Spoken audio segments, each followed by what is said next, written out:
Oh, let's see. I'm going to try to go short. I'm using my lights here at night. Today I did a teaching and I was going to upload it, and I'm actually finished. I added all the notes. It's like a regular teaching post, and I could have done it all today. But I'm uploading our nightly videos late because, I don't use my computers for porn, for anything, except teaching. But I was checking some new upload sites for videos, and then somehow, simply because you change a few things when you're uploading, then it changed like some important functions on my laptop.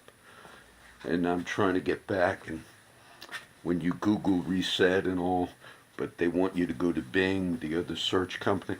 Everybody is competing to get. So I'm resetting my computer simply to the original setting. I've done that before, just because something messed up on uploading videos. So I had to get my other computer out. But after I taught today, I did the teaching on the Sunday verses, and then I did see some of the street guys because I went to Rock City Church. And then I thought, okay, I have some downtime. And I have a difficult time. It's like just being in a daze, to be quite frank. So I worked on doing some more of the video sites, and that's what got me to run late tonight, resetting the laptop. And if I were to comment, so I wanted to try to go short, because I have to upload this now on my backup laptop, which I'm working on. I'll try to do YouTube. CNN, which is a news organization, they kind of targeted a blogger, a famous blogger out of Texas.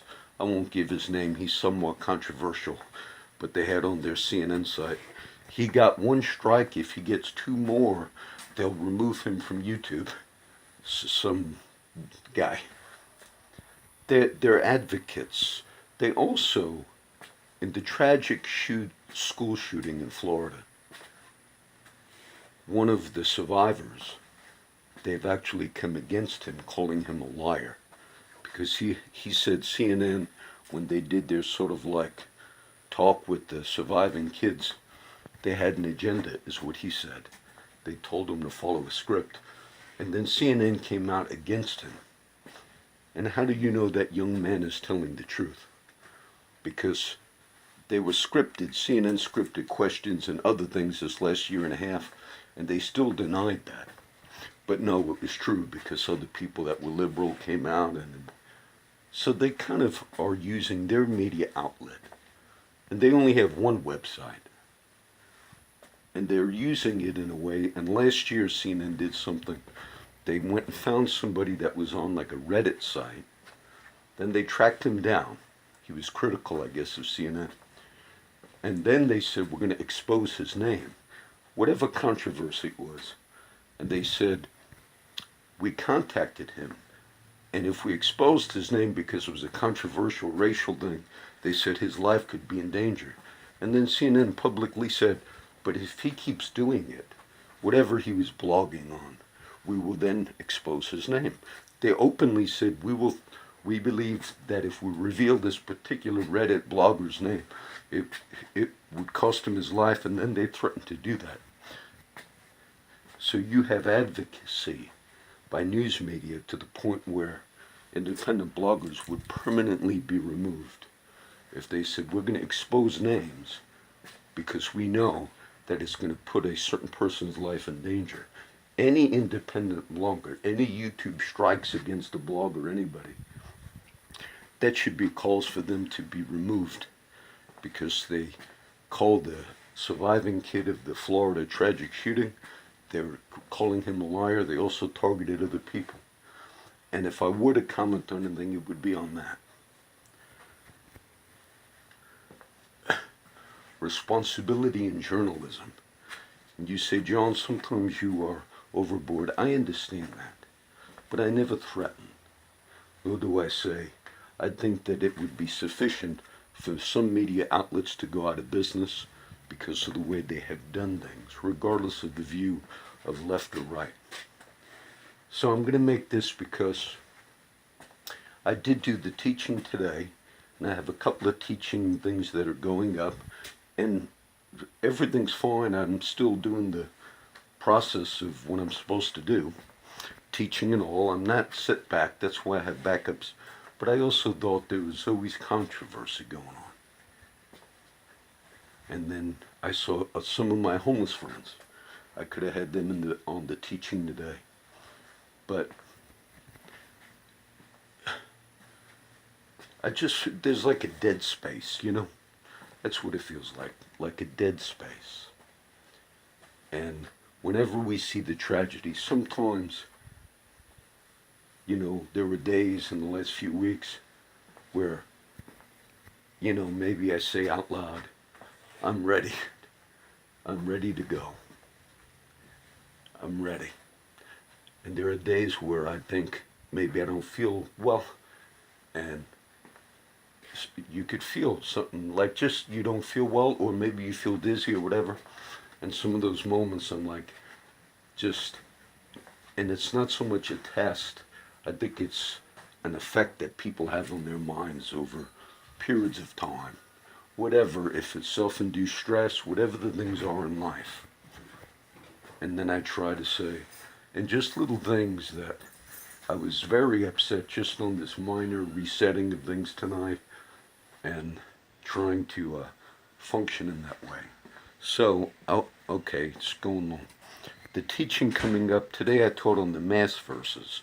So as a little review, it'll be, look at the verses that were used for this Sunday Mass, the life of Abraham, and how it fits in with the story of Abraham being tested. I quoted a little bit from Søren Kierkegaard because he's the Danish father of existentialism in the 1800s. He was called the gadfly. Socrates was, I think, called the gadfly of Athens a few hundred years before the time of Christ. 2,000 years later, Søren Kierkegaard gets that nickname, like the gadfly, the Danish gadfly. But he challenged, and the reason he came up in my little discussion today on Genesis 22 was because he wrote a book, I think it was called Fear and Trembling. And Abraham, he dealt a little differently with that story of Abraham offering up Isaac. So that's coming up. Also, before that teaching, you're going to get Kings, the next chapter in Kings. And so, without doing a lot of media things, I would just simply say, I watched the trend this last, couple of weeks.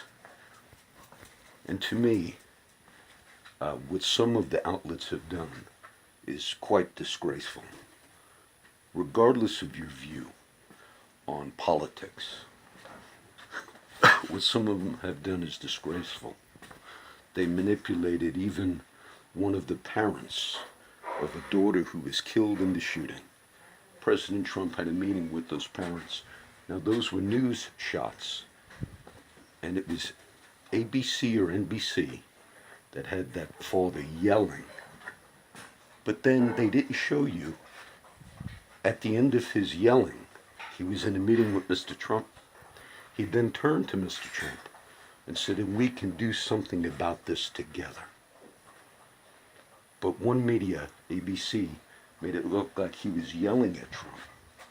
And it was another mainline outlet, CBS, that did the right thing. And they showed the rest of it, that he then turned to Mr. Trump. He was obviously outraged. He said, now I'm going to visit my daughter in King David's cemetery, because his daughter was killed. So when they use this, whatever side, and they misrepresent the fathers of the children murdered, and then one of the surviving children, CNN is now saying, you're lying, and that kid's telling the truth. He said they tried to script him. That's a debacle. And thank God for independent bloggers, okay? So, I just pray for you guys, all right? God bless. Oh, I'm on still, see?